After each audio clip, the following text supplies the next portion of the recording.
there is a pretty good way to tell apart an INFP and an INFJ. This might be useful to you if you're wondering if you're one type or the other. This might also be useful if you're wondering if someone you like is one type or the other. Could be a friend, could be a love interest, could be family, could be a fictional character, could be an actor, could be a celebrity, could be a historical character, a figure of whatever. You know, you might want to ask yourself that question. And you might have seen videos to that effect before. I've made some myself because in truth, INFJ and INFP are quite different types. And there's more than one way that you can tell them apart. But maybe in this video I will present you with something a bit more original, a bit more different. And in truth, it came to me recently through observing myself. As you know, I strongly identify as an INFJ, and I'm almost 100% sure I'm not an INFP. But I do sometimes feel like an INFP. And it might sound nonsensical, but I think that if you ask INFJs, including INFJs in this comment section, and other viewers, there's probably some who will resonate with this idea that sometimes we INFJs feel like INFPs.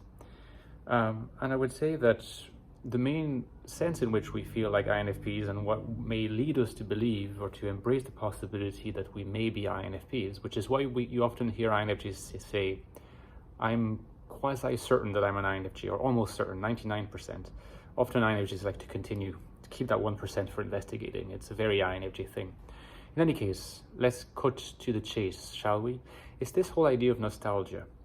You see that a lot in INFPs, whether in conversation, in the kind of art they produce, the art they consume as well.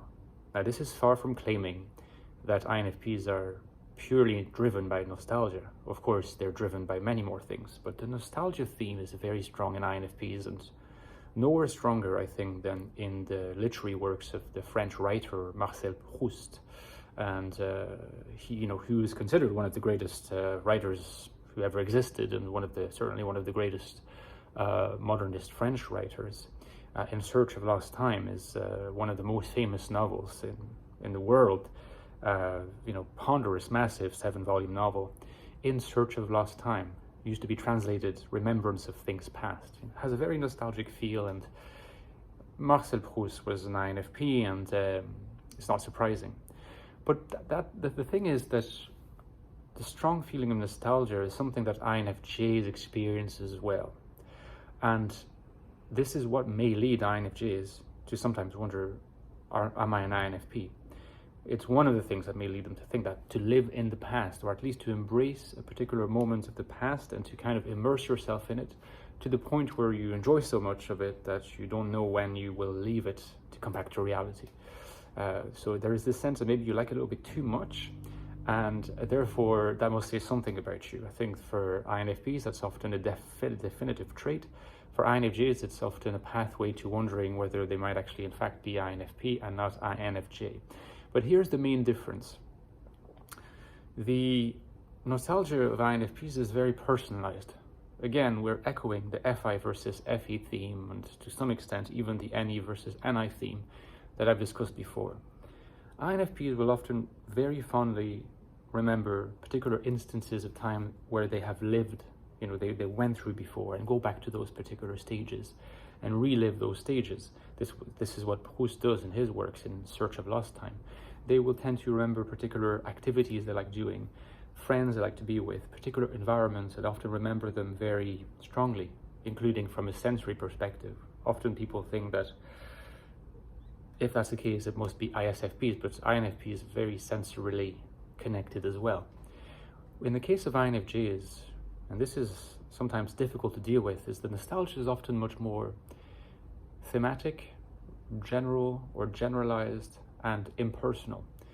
They will feel nostalgic about particular eras, either of their lives, but more for themes that they represented, or a picture of that stage in life where they were. And it will require an effort for them to then add individual people, individual environments, particular objects, particular settings, to populate the space beyond the theme, beyond the general concept. It will take effort for them to manage that, start with a kind of spare general background to which the context is added. You see that in the novels of Hermann Hesse, by the way, like Narcissus and Goldmund and Siddhartha and other ones. Whereas in Proust, it's almost like the opposite. There's like this massive population of things, and the overarching theme is something that's only weaved or woven together, you know, afterwards, if it's successful at all. So that's also why you might explain why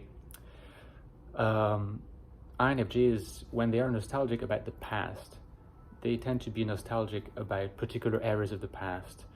For example, where it is imagined that spiritual people flourished more, you know, particular eras of the past. They might be fascinated by, you know, perhaps the 16th century or the 17th century or the Roman Empire, or maybe a particular Buddhist era of the past, you know, what have you. It could be very diverse, but usually would evoke something nostalgic on a grand scale. Whereas for INFPs, it's usually much more localized and more directly related to their own sense of self. I even am tempted to think, well, this is a bit of a wild hypothesis, and I won't ask you to take this with a pinch of salt. When you think of Nazism and Adolf Hitler, if Hitler was an INFJ, think about the nostalgia for the Teutonic Kingdom, the Teutonic Empire that animates Nazism, and ask yourself, could that kind of nostalgia have come from an INFP? I don't think so. It could certainly have come from an INFJ. Leaving you with these thoughts to ponder. Don't forget that I have written 2 books on the INFJ, the prequel and the sequel. You might be already familiar with the Ecstatic Soul, looks at INFJ consciousness, the existential manifestations of what the INFJ mind is like. Widely reviewed. I consider checking it out in the links below if you want to have a look at it and maybe get it for yourself. And my new book, The Infinite Soul, INFJ Life in the Modern World. This is not so much the inside of the INFJ mind, but how an INFJ can live in the outside. In a modern world, is often considered hostile by many INFJs. Finding purpose, meaning, and simply a rich life. The Infinite Soul. Check it down below. You know that you can support me on Patreon. I've been getting more supporters lately to help me continue with this channel. I mean, straightforwardly enough. So thank you so much to my supporters, and please consider giving anywhere from €3 a month. Massively helps, and you can also interact with me. For those who don't want to give on a continuous basis, I added a little one-off PayPal link down below as well. Okay, see you soon, guys. Thank you and take care.